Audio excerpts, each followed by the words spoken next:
Bonjour à tous et bienvenue dans ce nouvel épisode de African of Interest. Alors comme vous le savez maintenant, le but de cette chaîne est de contribuer à mettre la lumière sur des personnalités africaines ou afro-descendantes pour servir de rôle modèle ou de source d'inspiration. Alors aujourd'hui, nous allons braquer nos projecteurs sur un spécimen. Alors quand je dis spécimen, je pèse mes mots, bien entendu. Elle est docteure en anthropologie, enseignante-chercheuse, travaille sur plein de sujets sociétaux, savoir l'inégalité sociétale, l'excision en Afrique, les problématiques de l'immigration, etc. On en reparlera. Bonjour Yacine. Bonjour, comment allez-vous? Ça va, Comment merci. vas-tu? Je ne sais pas si je dois te vouvoyer ou tutoyer, j'en sais Tu rien. peux me tutoyer. En Mais tout écoute, je cas, vais très bien alors dans ces cas. voilà, merci d'avoir accepté mon invitation. Alors Yacine, je t'ai présenté succinctement. Est-ce que tu pourrais compléter cette présentation en préambule? Oui, alors comme tu l'as dit, je suis en fait anthropologue, docteur en anthropologie, depuis 2015. Et donc, je suis également qualifiée sur la liste d'aptitude aux fonctions de maître de conférence à 2 reprises et je suis chargée de cours à l'Université de Bretagne occidentale depuis 2015. Je suis également chercheur associé au sein de 2 laboratoires de la même université, c'est-à-dire le CRBC, qui est le Centre de recherche bretonne et celtique, et également le laboratoire d'études et de recherche en sociologie. Et mes axes de recherche, comme tu l'as dit, sont très variés, mais on aura peut-être l'occasion d'y revenir. Ok, très bien. Donc Yacine, on va tenter de te connaître un peu plus. On va tenter de te sortir de ta cachette, parce que tu es un personnage suffisamment intéressant pour ne pas rester dans l'ombre. Donc personnellement, moi, je suis très admiratif de ton parcours, de ce que tu as fait, quand on voit d'où tu viens, là où tu es arrivé, donc ça force le respect. Alors, pour tenter de te connaître, on va essayer de parler de ton parcours académique, de tes activités professionnelles, de tes bouquins. Tu en as écrit quelques-uns, je pense qu'il y en a 3, on en reparlera. De tes travaux sur des sujets sociétaux, l'excision, des travaux sur l'Apple, qui m'a beaucoup intéressé. Et aussi, si tu as des conseils ou des retours d'expérience à partager, tu partageras ça avec nous. Et on terminera sur des sujets divers et variés. Alors, est-ce que tu es prête, ma chère sœur? Très, oui, oui, je suis prête. Eh Aucun bien, c'est souci. parti. C'est parti alors. Alors, Yacine, tu es originaire de la Guinée. Tu as fait une partie de tes études là-bas. Puis tu es venu en France, tu as poursuivi tes études jusqu'à obtenir ton doctorat. Est-ce que tu pourrais nous retracer un petit peu ce parcours? Oui, avec plaisir. J'ai pas, déjà, je te remercie de me poser ça parce que on en reviendra, mais je travaille actuellement sur des sujets pour encourager les jeunes du continent africain, mais aussi des jeunes du monde entier, si j'ose dire, parce qu'ici, je suis enseignante, enfin, chargée de cours, hein, mais quand j'enseigne, je ne cible pas en gros des étudiants. J'enseigne à tout le monde, à toutes les origines géographiques.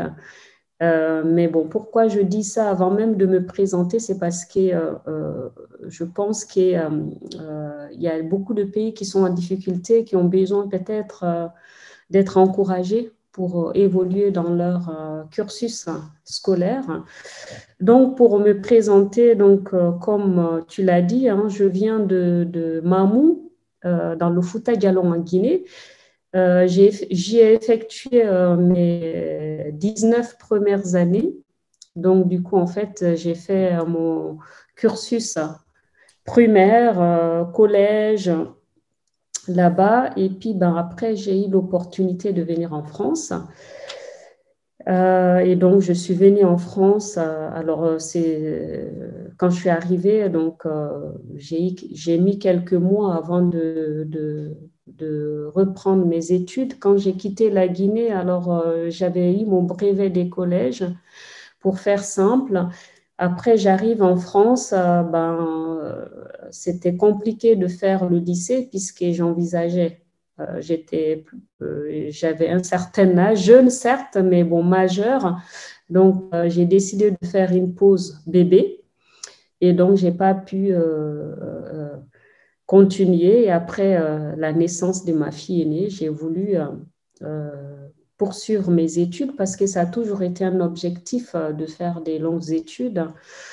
Cet objectif émane bien entendu de mon parcours familial puisque j'ai grandi au sein d'une famille où il n'y avait pas beaucoup d'intellectuels, beaucoup des membres importants de ma famille, notamment ma maman et ma grand-mère n'ont pas la chance d'aller à l'école. Et donc, du coup, je ne sais pas pourquoi, c'est comme si je voulais porter aussi par leur biais, enfin, essayer d'aller à l'école pour elles aussi, quoi. Et donc, ça a toujours été un projet de faire des études longues, mais j'avais également ce projet de fonder une famille. Et donc, du coup, de ce fait, bon, j'ai eu des pauses dans mon cursus qui ont fait que je n'ai pas fait de lycée du tout. J'ai recommencé au baccalauréat après la naissance de ma fille aînée pour pouvoir passer mon bac. Donc, je m'étais fixé 2 ans et heureusement, j'ai eu mon baccalauréat au bout d'un an. Et donc, du coup, voilà, j'ai eu mon bac et après, j'ai voulu poursuivre puisque j'avais toujours cette ambition d'aller plus loin.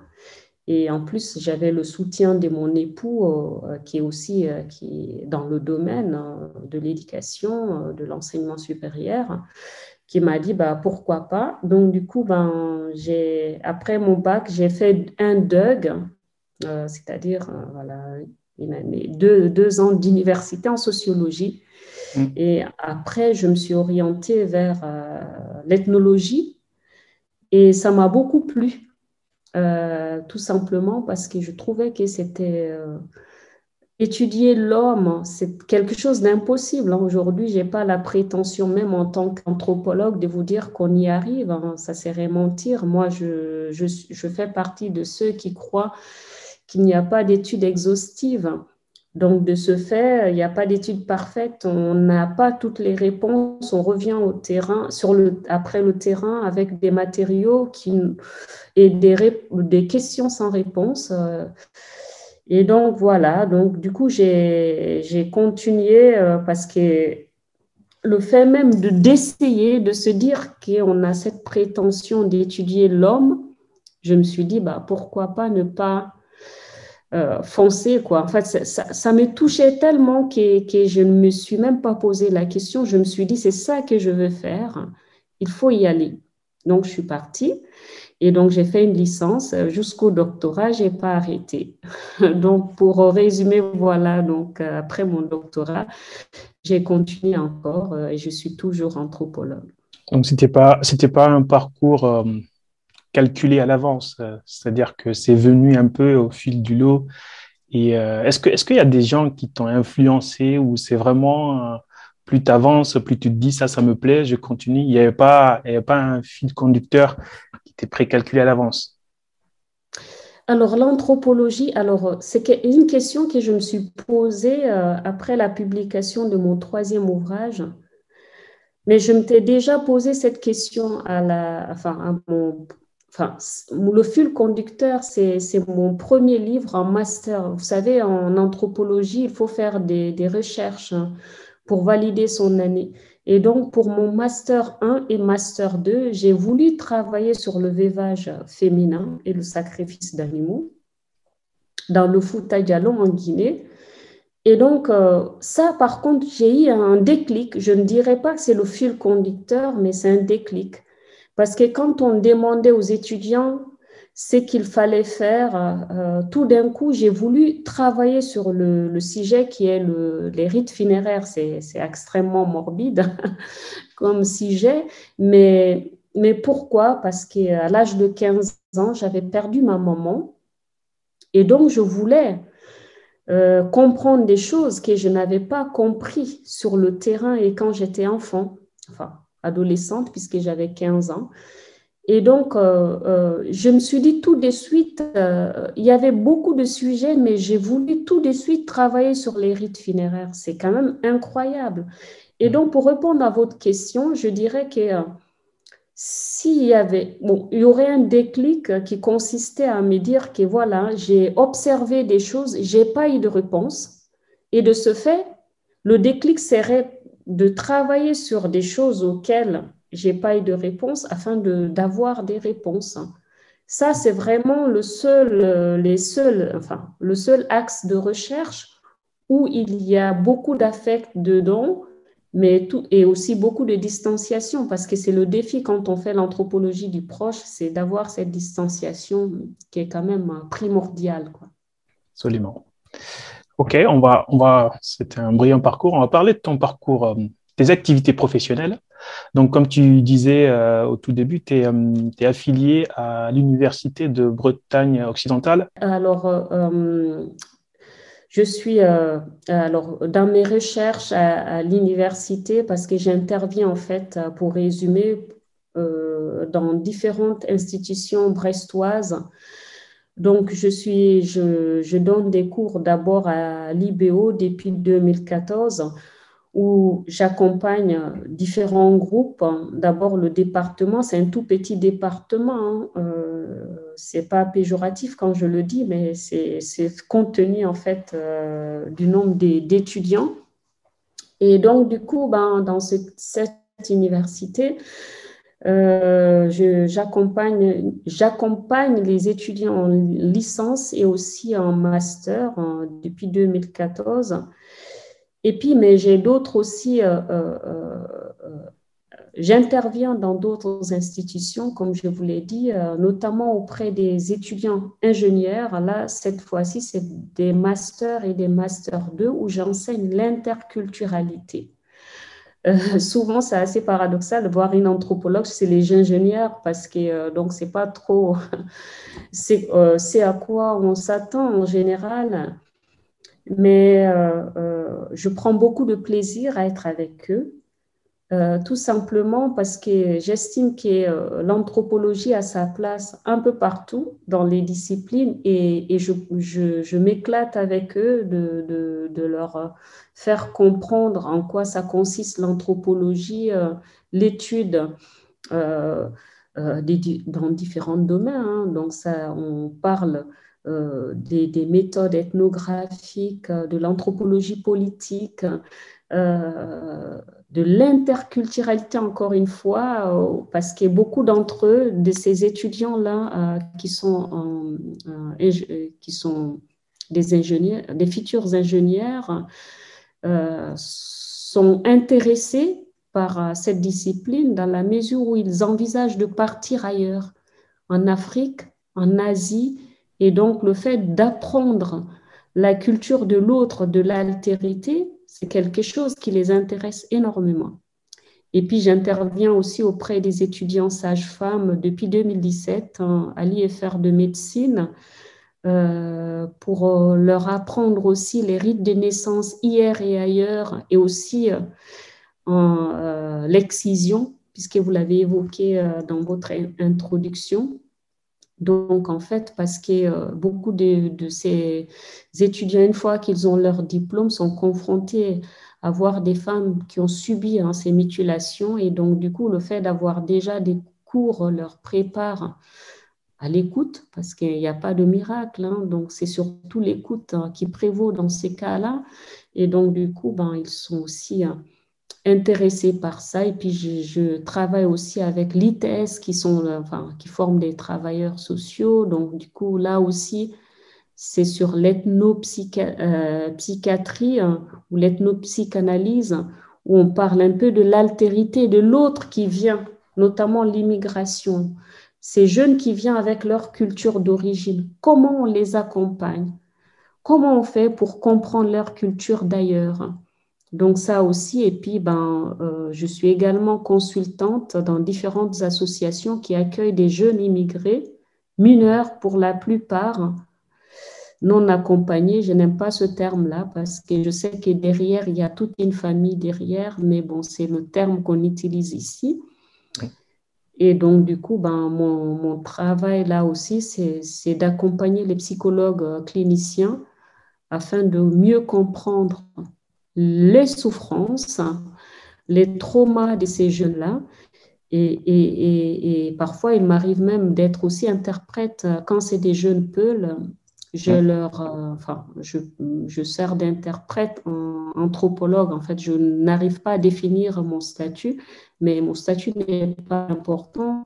L'importance dans ces séances-là, c'est vraiment que les jeunes s'expriment dans leur langue maternelle.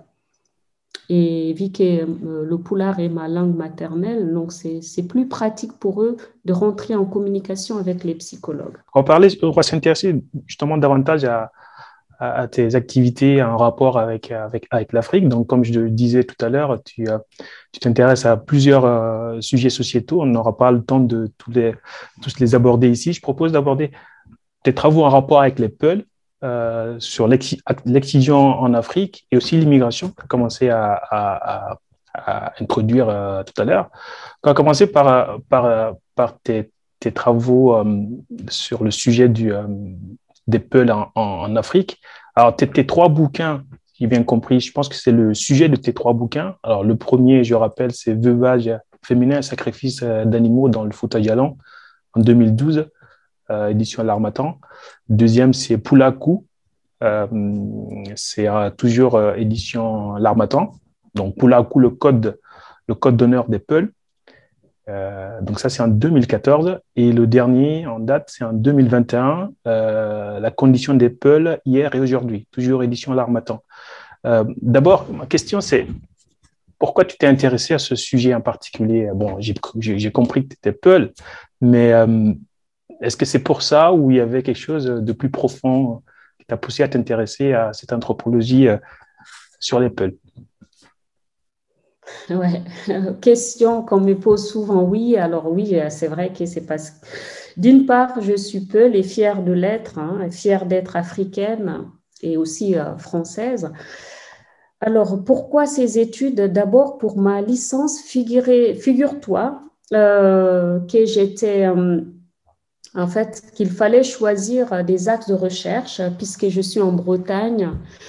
Et donc, malheureusement, en fait, l'anthropologie consiste à étudier des personnes, mais aussi maîtriser leur langue. Avant, les précurseurs avaient des interprètes. Moi, je n'avais pas le luxe puisque je n'étais ni boursière, j'avais aucun financement pour mes études. Et donc, du coup, je ne pouvais pas me permettre d'avoir un interprète pour aller travailler sur telle ou telle communauté.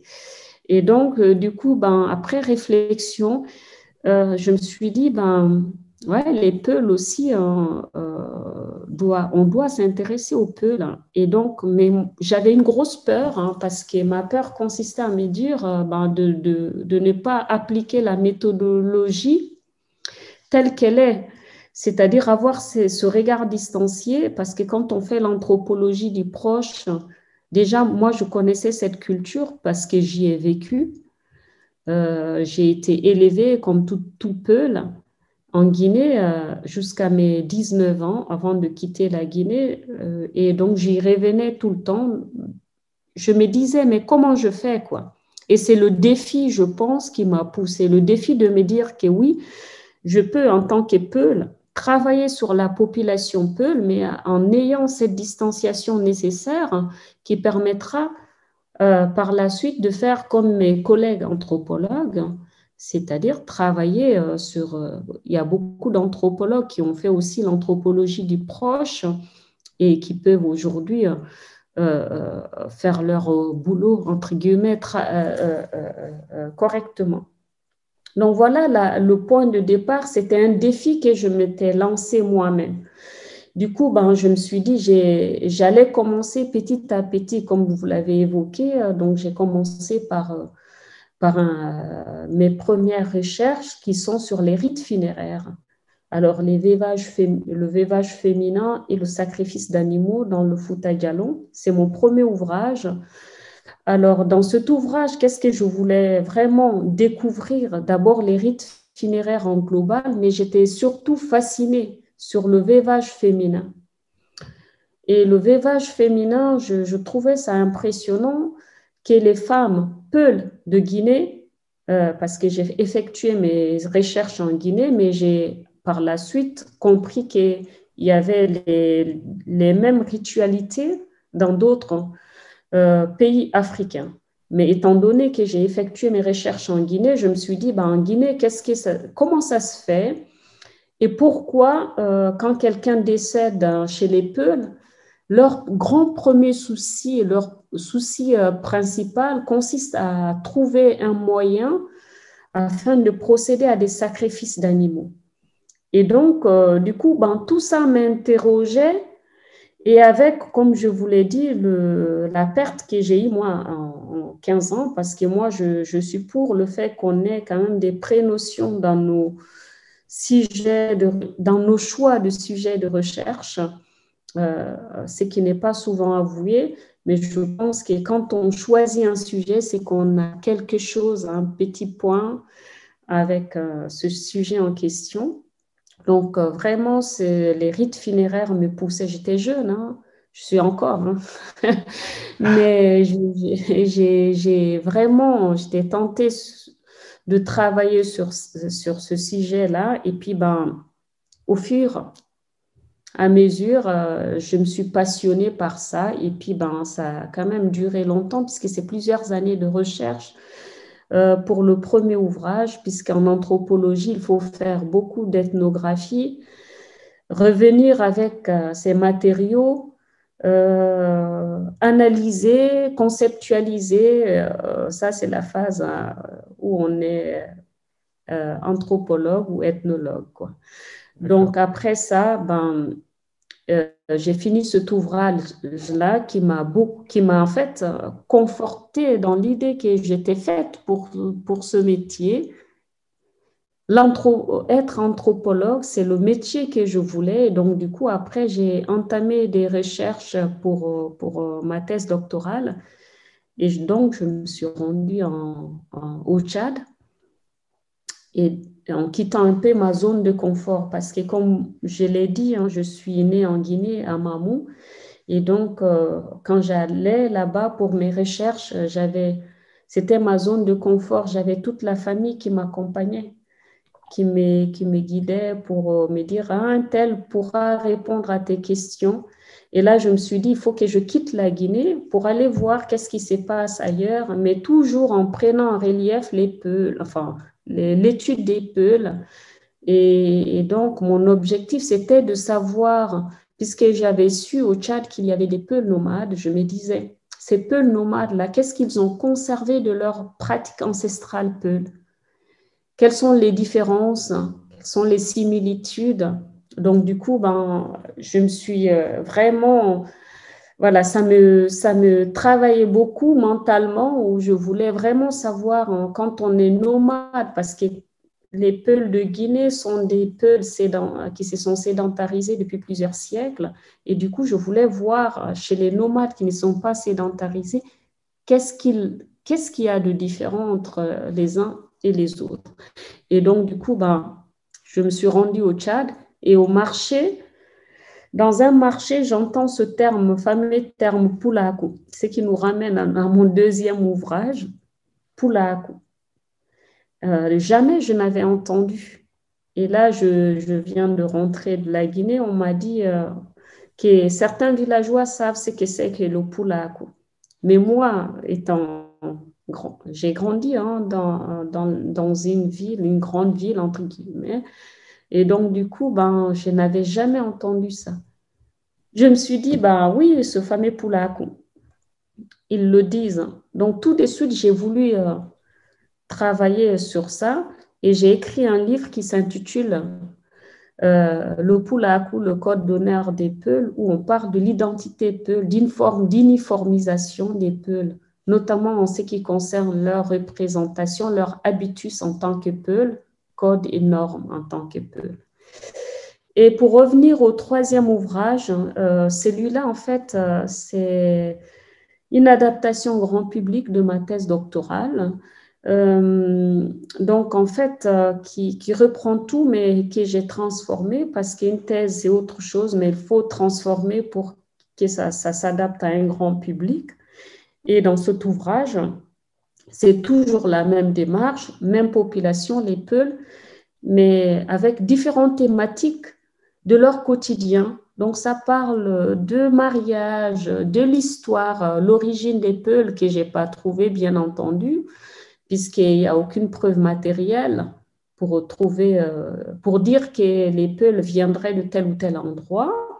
Donc, où il y a l'organisation sociale des Peuls, où je parle de l'islam, de différentes thématiques de la place de la femme Peul, etc., etc. Donc, voilà, un peu pour le résumé pour ces trois ouvrages et ainsi que la démarche qui a suivi, en fait. D'accord. Et donc, Pulaku, ça veut dire quoi au final? Pulaku, P-U-L, Pullo. Ouais. Alors, Peul au singulier, Aku, c'est-à-dire les normes, Aku, c'est-à-dire tradition, les normes que tout Peul doit respecter au sein de la communauté. D'accord, d'accord, ok. Et donc est-ce qu'il y a une grande différence entre, parce que bon, les Peuls en Afrique, il y en a quand même dans pas mal de pays, Nigeria, Niger, Tchad, Guinée, Sénégal, etc. Est-ce qu'il y a une grande différence à ce point avec vos recherches? Est-ce que vous avez trouvé des différences est-ce qu'il y a une originalité qui serait cachée quelque part ou est-ce que chacun a gardé une partie de sa version Peul au final? Oui, oui. Alors, j'ai trouvé, alors ce poula-à-coula, on le retrouve partout.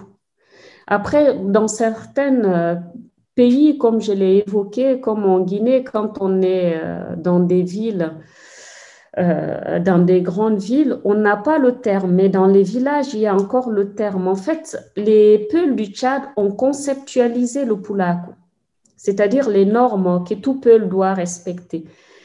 Mais les différences, c'est que, par exemple, le mariage, si je prends l'exemple du mariage qui me vient en tête, n'est pas aussi célébré de la même façon qu'au Tchad chez les nomades.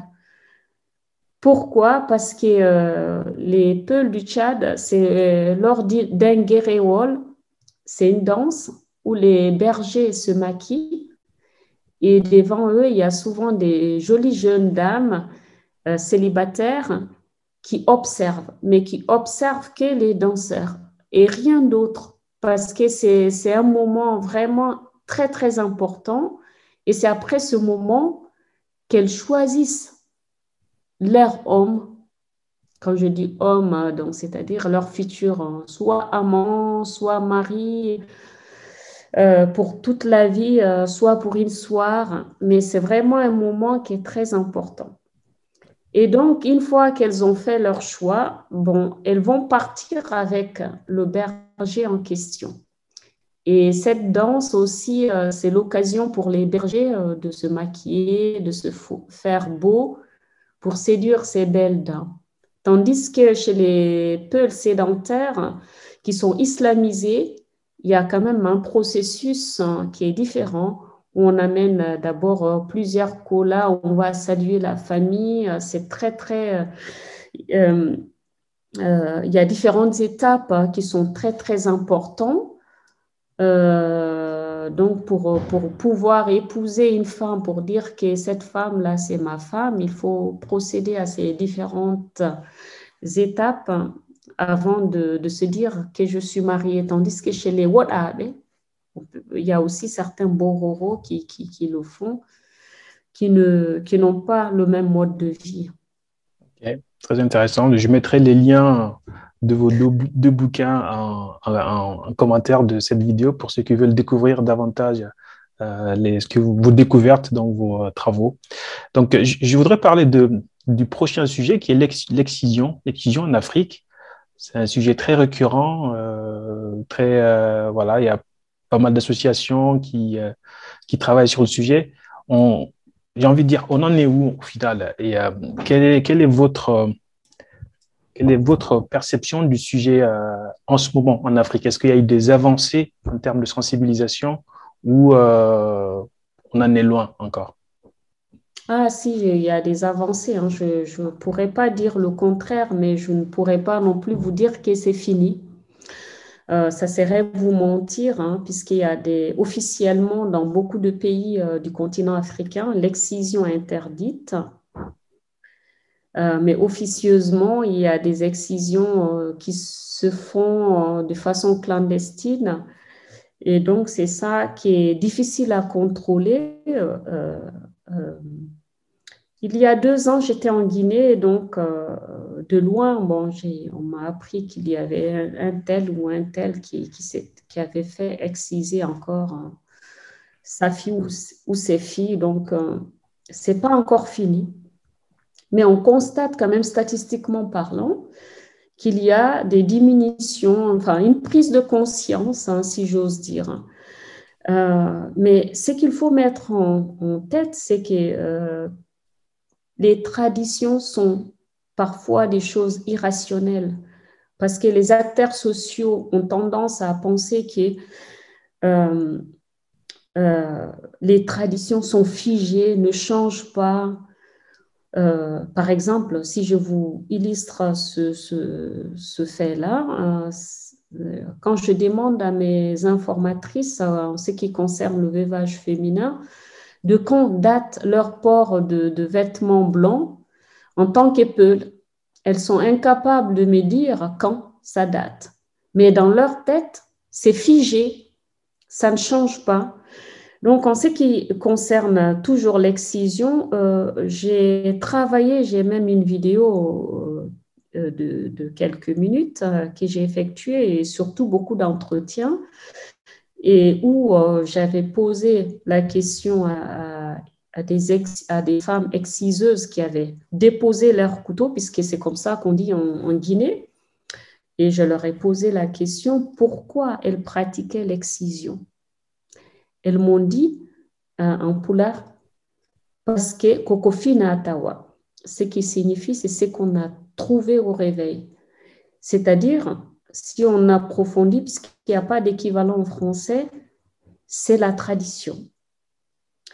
Mais sans savoir, hein, là je parle d'une excuseuse par exemple qui m'a dit cette réponse, qui avait pratiqué pendant 40 ans. Elle ne savait pas pourquoi elle pratiquait, parce que juste c'est la tradition. C'est là où on comprend que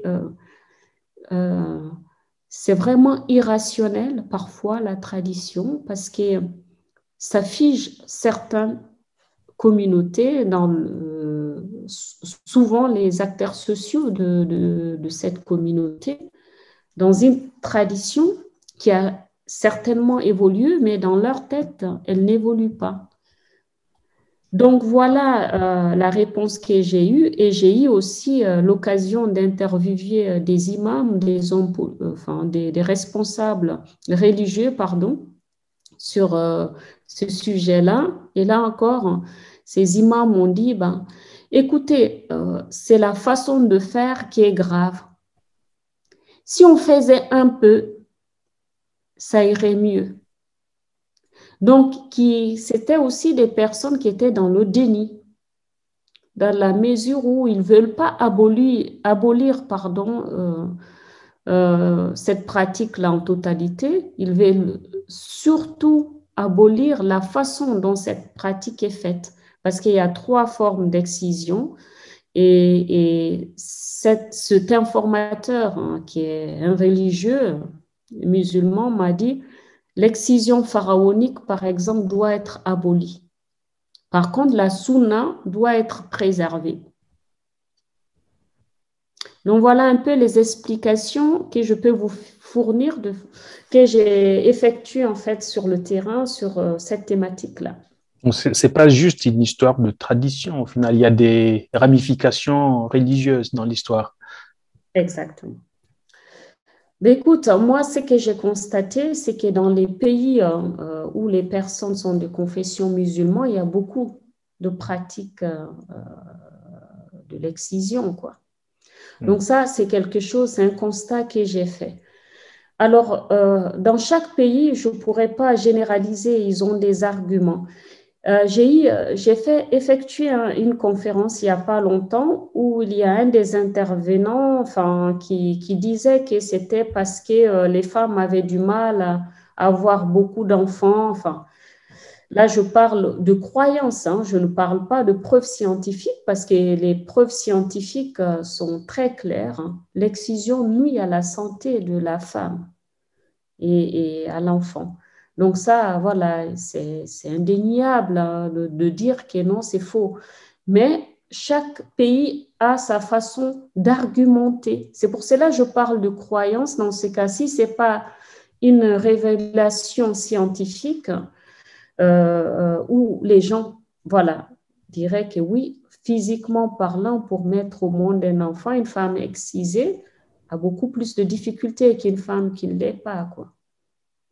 Donc, ça dépend aussi de, quels que soient d'ailleurs les types d'excision, mais il y a l'excision pharaonique quand même qui est extrêmement grave, hein. Pourquoi même le terme, le nom de cette excision-là est quand même quelque chose d'extrêmement violent, puisque l'excision consiste à faire l'ablation du clitoris des petites et des grandes lèvres d'une fillette, quoi, ou d'une femme, puisque l'excision, on a constaté aussi que ça se faisait à tout âge. Donc, si on prend en compte tout ça, bah, on constate que c'est quelque chose quand même qui est extrêmement violent. Et là, encore une fois, dans les statistiques, on constate ça. Mais les explications peuvent différer. Revenons sur le sujet de l'immigration que tu as introduit tout à l'heure. Donc, tu t'intéressais aux jeunes immigrés non accompagnés. Bon, tu as dit que tu n'aimais pas ce terme. D'abord, pourquoi tu n'aimes pas ce terme, jeunes immigrés non accompagnés? Oui, parce que c'est une histoire de famille, en fait. Parfois, certains parmi eux, c'est les familles qui cotisent pour qu'ils partent, pour qu'ils quittent la précarité, la souffrance. Donc, non accompagné, le terme non accompagné me gêne énormément parce qu'il y a beaucoup de personnes derrière qui comptent sur eux, Ouais. qui parfois ont même financé leur départ et qui comptent sur eux financièrement parlant pour les aider à quitter aussi leur précarité de là-bas, du pays, comme disent ces jeunes-là. Donc, c'est pour cela ce terme me gêne un peu, quoi. Pour toi, c'est Mais pas après, approprié. mineur non accompagné, je comprends. Ouais. D'accord. D'accord. Et donc, tu disais que tu faisais du sort de consulting. Tu t'aidais à... C'est quoi ton activité autour de ça? C'est pour aider à accueillir ou juste faire de la traduction ou quelle est ton activité sur ce sujet-là? Pour ce sujet-là, alors je fais de ce qu'on appelle de l'ethnopsychanalyse, c'est-à-dire concrètement, j'essaie d'éclairer mes collègues qui sont parfois des psychiatres, des psychologues, cliniciens, à un peu mieux comprendre la culture du jeune qui est en difficulté. D'accord. Et donc, du coup, on essaie de prendre en compte sa culture à lui. De l'autre, de l'altérité, encore une fois. Et donc, c'est ça aussi le côté bénéfique. Quand on est juste traducteur, on traduit mot à mot ce qui se passe. Tandis que moi, c'est de me dire, je vous donne un exemple qui m'avait choqué. C'était par exemple, on a eu un jeune, où on a fait appel à moi dans un hôpital psychiatrique pour me dire de venir en aide à ce jeune-là qui était interné dans cet hôpital psychiatrique. Et donc, j'arrive et donc la personne qui m'a sollicité, qui était une psychologue clinicienne, m'a dit, ben écoute, Yacine, ben on nous a dit que c'est un garçon qui n'aimait pas les filles. En fait, certaines personnes du personnel ont abordé la chose ainsi. Et donc, moi, j'arrive, en fait, c'était juste parce que ce jeune-là appliquait le pulaku. Ça nous ramène encore au pulaku, en fait. le fait de laisser une distance entre soi, quand on est un garçon à partir d'un certain âge, une distance entre soi et l'autre personne qu'on ne connaît pas. Souvent, c'est une distance d'1 mètre, 1,50 m. Donc, il a suffi à quelques personnels pour dire que ce jeune homme n'aimait pas les filles, puisque c'était souvent des femmes, quoi. Donc, c'est un détail qui peut paraître assez bête, mais c'est un détail quand même qui est intéressant. Ce n'est pas parce qu'il n'aimait pas les femmes, c'est juste parce qu'il respectait sa culture, son habitus, si j'ose dire, hein, ses représentations, la façon dont il a été élevé, c'est-à-dire aller toujours laisser une distance entre lui et les femmes d'1 mètre, voire 1,50 m. Qu'est-ce que tu penses de ceux qui sont un peu contre l'immigration et qui pensent qu'il faut plutôt décourager ces jeunes-là et ne pas les encourager à se lancer dans ce périple? Est-ce que tu partages cet avis-là ou tu te dis que voilà, c'est comme tu l'as introduit tout à l'heure, c'est toute une famille qui a cotisé pour l'aider à venir et donc la question n'est pas d'encourager ou pas d'encourager. Quelle est ta vision de la situation? Alors, c'est une bonne question, mais malheureusement, il faudrait préciser si tu me poses la question en tant que personne, en tant que femme, mais en tant qu'anthropologue, je n'ai pas d'avis en fait, parce que mon travail consiste à ne pas porter de jugement, D'accord. pas donner mon point de vue, ce qui nous ramènerait au moment où les précurseurs, hein, enfin certains, parlaient de peuples primitifs, sauvages et autres. Donc, moi, je n'ai pas de point de vue en tant qu'anthropologue hein, sur savoir si ces jeunes peuvent venir ou pas. Je peux juste soulever des points d'obstacle, quoi. Ces points d'obstacle sont énormes. Il y a vraiment le fait que, par exemple, ces jeunes qui arrivent en France n'ont pas de papier, d'une part, ne peuvent ni travailler. Certains dorment dans la rue. Il y a beaucoup de traumatisme de leur part. Malgré tout ça, ils persévèrent et ils veulent quand même rester, quoi. Donc, je ne pourrais pas te dire hein, si, en tant qu'anthropologue, ce qui m'intéresse encore une fois, c'est de relever analyser un peu leur quotidien, mais je n'ai pas d'avis personnel à poser. La seule chose que je peux te dire peut-être en réponse, c'est que moi, quand je vais en Guinée, et récemment j'étais en Guinée, j'ai été dans mon ancien collège où je sensibilisais les collégiens à persévérer dans l'éducation, où je leur éclairais, peut-être c'est ma façon de militer, parce que souvent on me reproche, on me dit je suis Peul, mais je ne suis pas dans le militantisme et je le revendique d'ailleurs.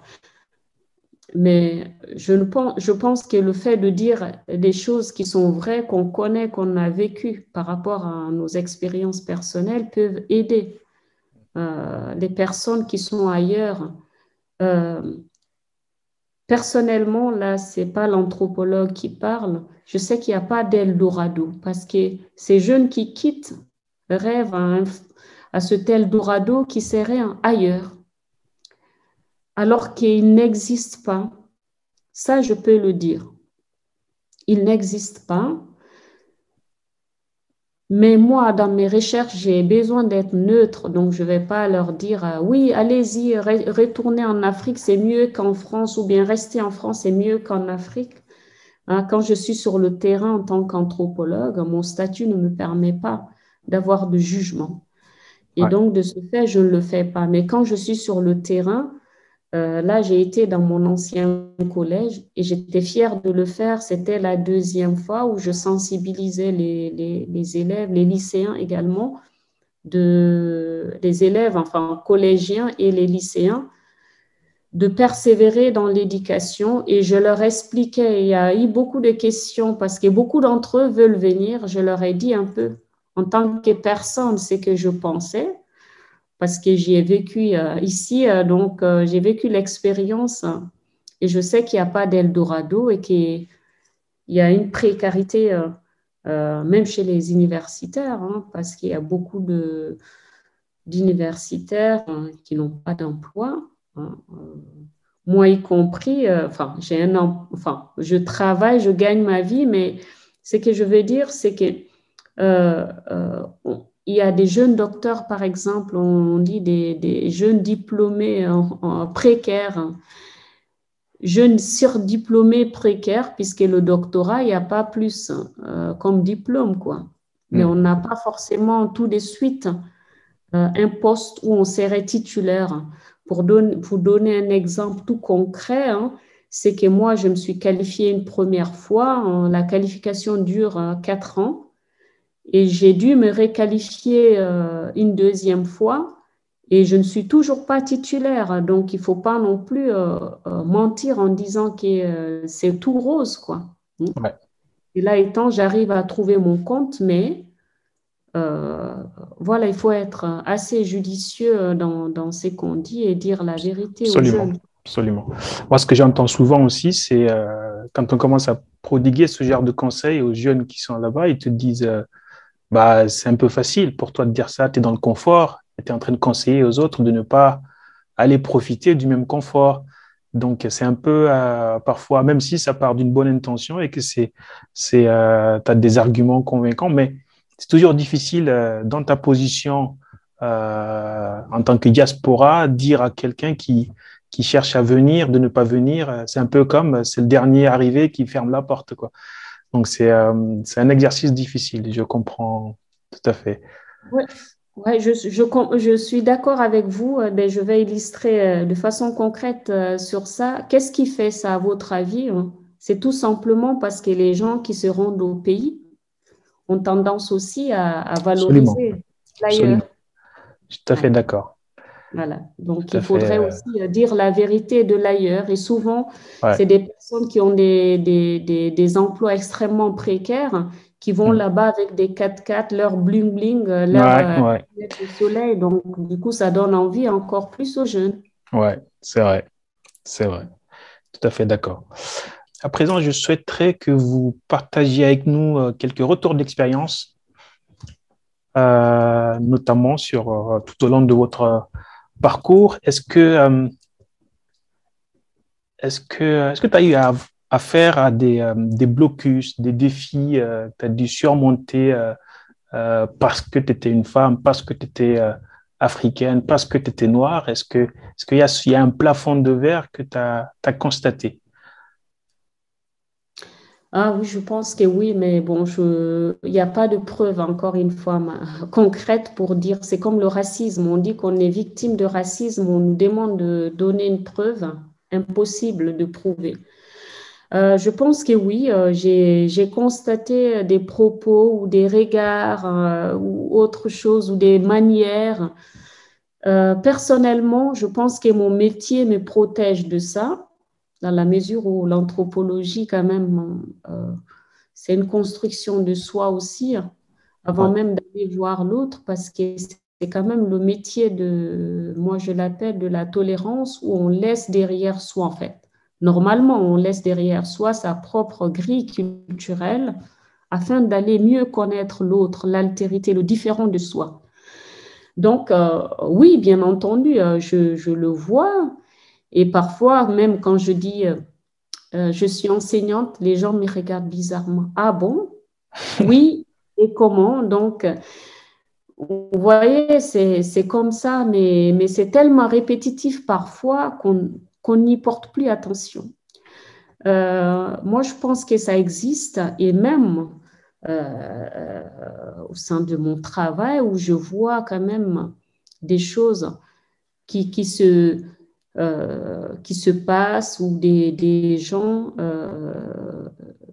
qui me posent certaines questions qu'ils n'auraient pas posées autrement, mais bon, je mm, ne prends pas ça personnellement pour moi, même s'il y a, c'est le ressenti d'abord hein, qu'on a, mais mm, ce ressenti euh, ne vaut rien sans preuve, tout à fait. puisqu'on explicite.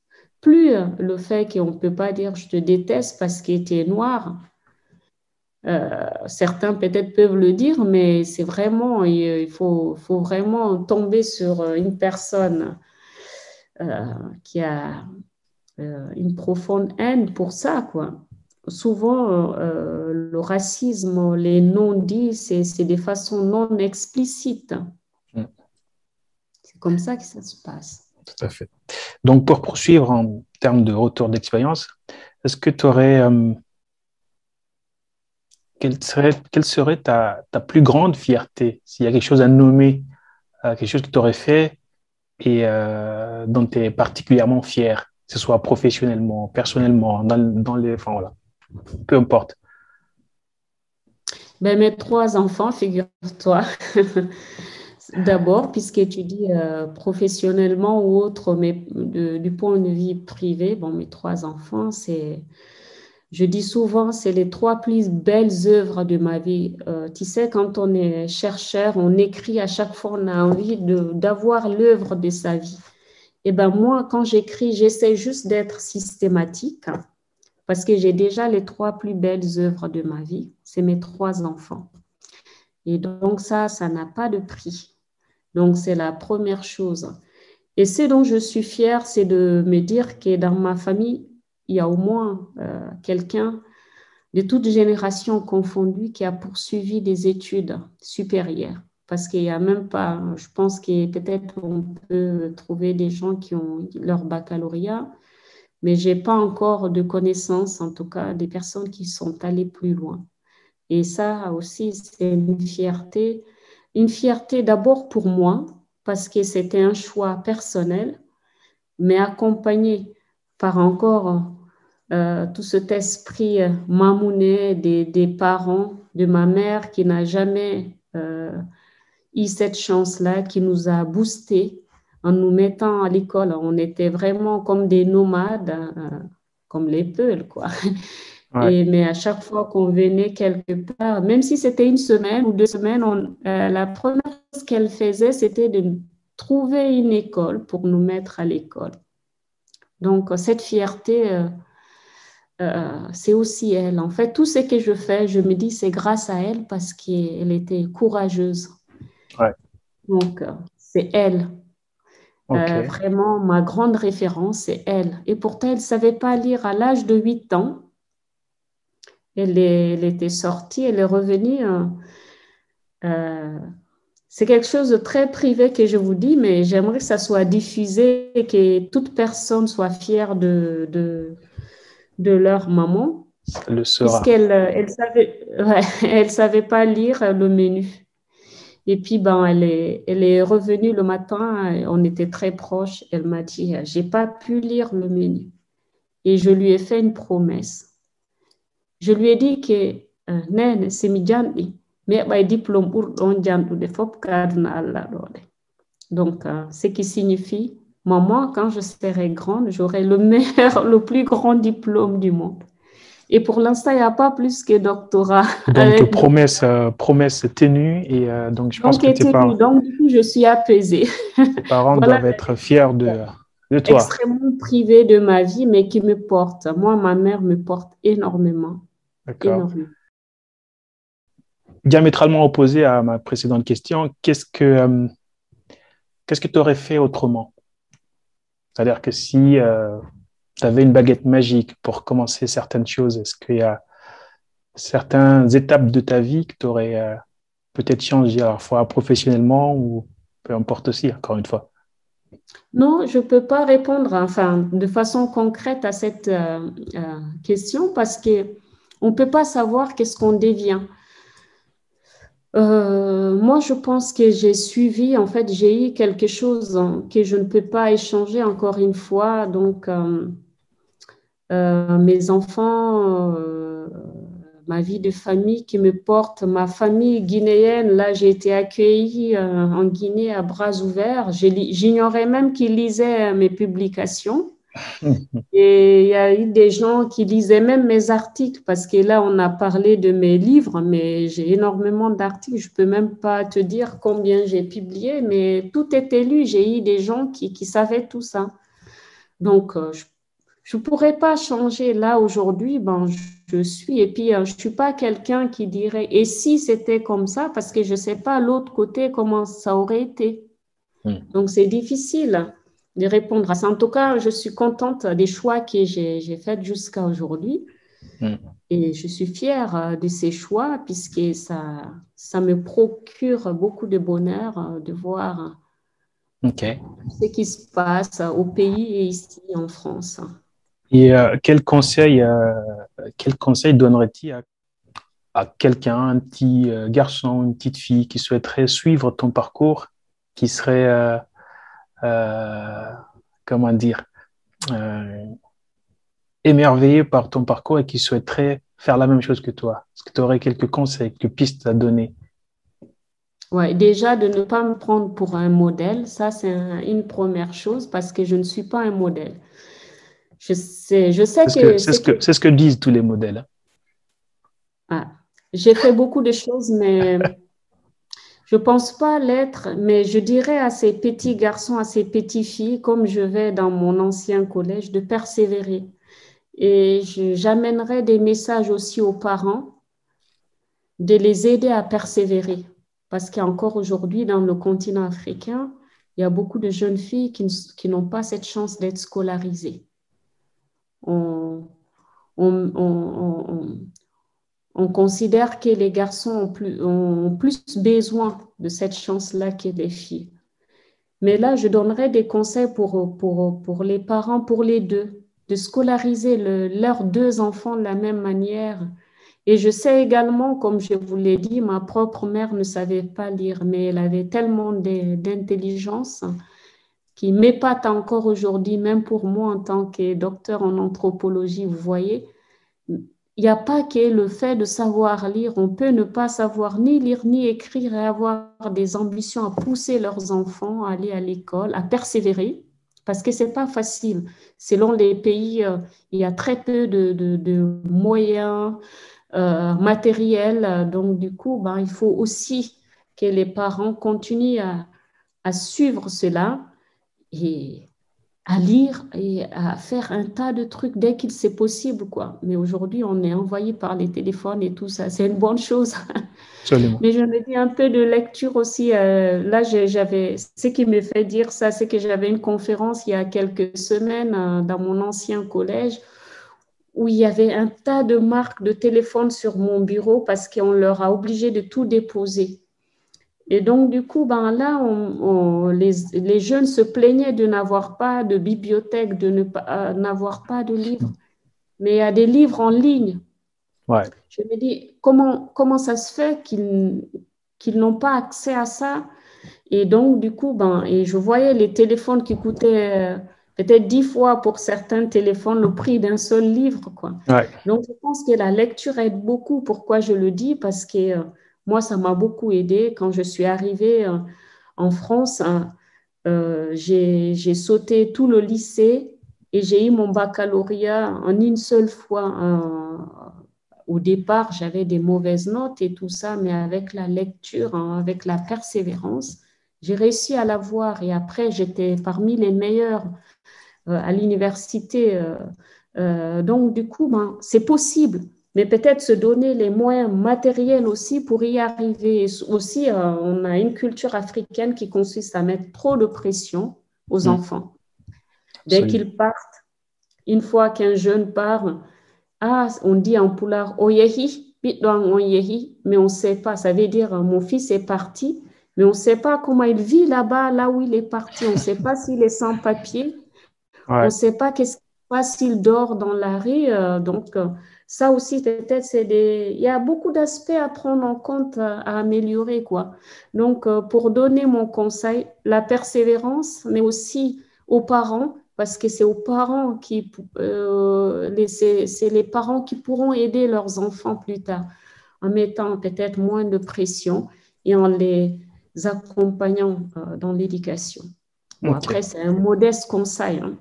Non, mais je pense que c'est un conseil qui sera très utile pour ceux qui nous écoutent. On va passer à la dernière partie de cette interview. On va parler de sujets divers et variés. Je vais commencer par la spiritualité. quel rapport est-ce que tu as avec la spiritualité? Est-ce que c'est quelque chose qui t'aide au quotidien? Est-ce que tu es croyante? Est-ce que c'est quelque chose qui complètement...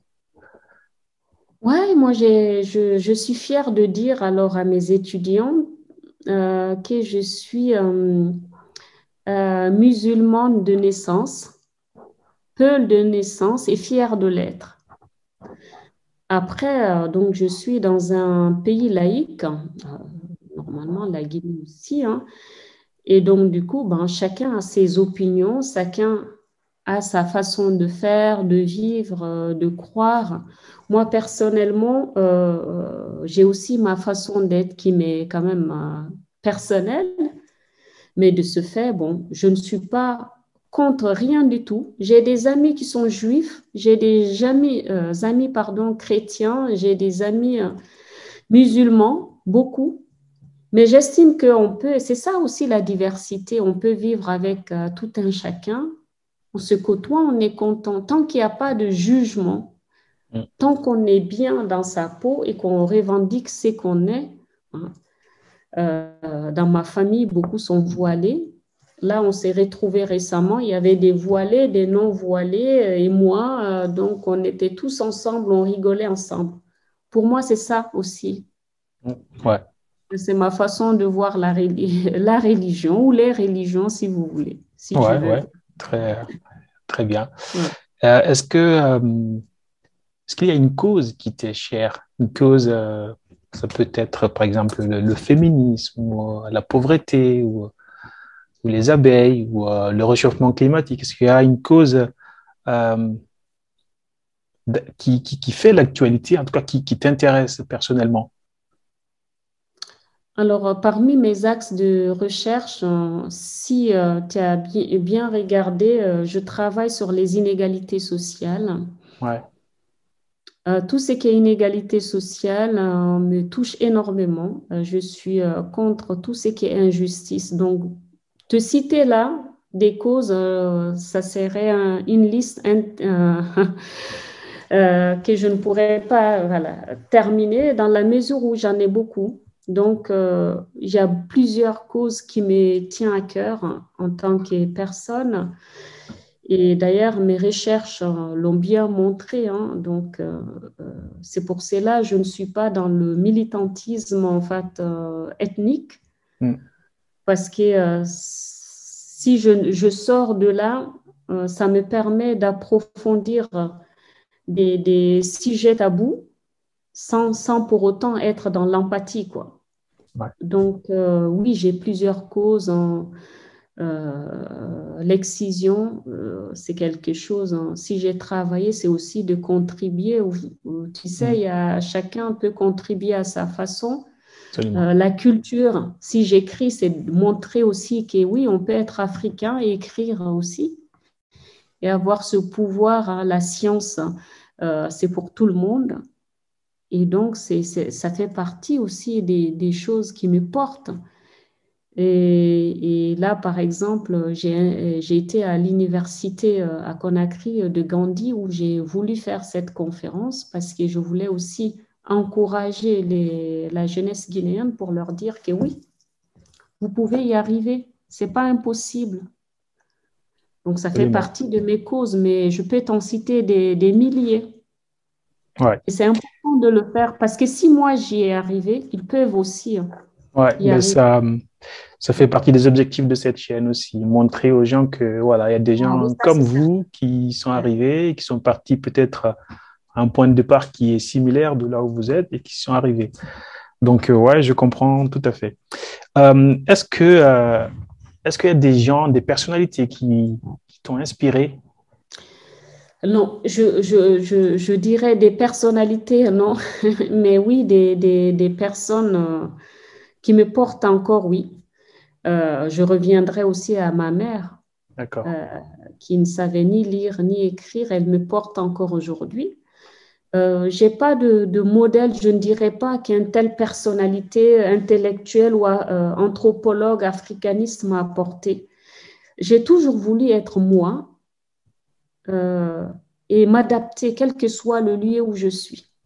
moi en tant que Peul, fière d'être Peul, fière de ma communauté, hein, et de ma grand-mère, par exemple, qui me parlait également de ce fameux ancêtre dont on descend, que je ne connais pas, et l'âge Boubacar Biro-Bari, qui est connu en Guinée notamment, qui a été le Absolument. dernier roi des Peuls.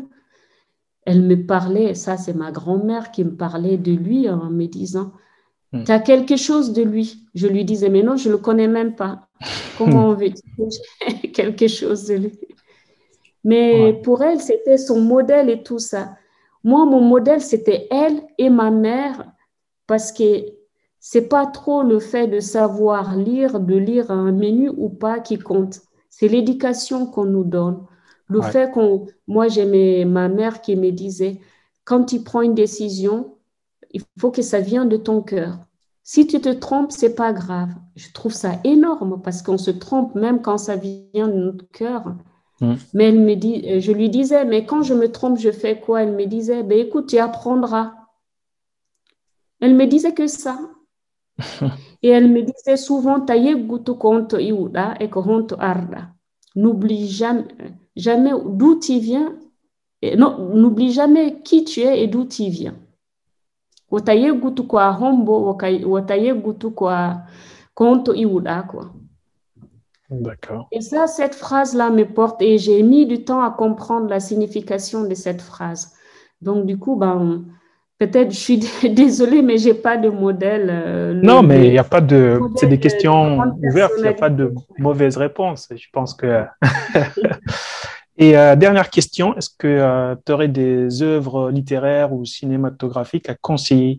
Quelque chose, genre le bouquin que tu lis ou, bon, j'imagine que tu Ah vas oui, alors conseiller. moi, je lis beaucoup, beaucoup. Alors, j'aurais du mal à lire. Donc là, récemment, j'ai lu le journal de Malinowski, qui n'est pas mal, où on voit aussi que les anthropologues ont aussi des failles, hein, parce que souvent, bah, l'anthropologie, quand elle a été créée, ça consistait à étudier l'homme dans sa globalité, chose qui est impossible puisqu'il n'y a pas d'études exhaustives.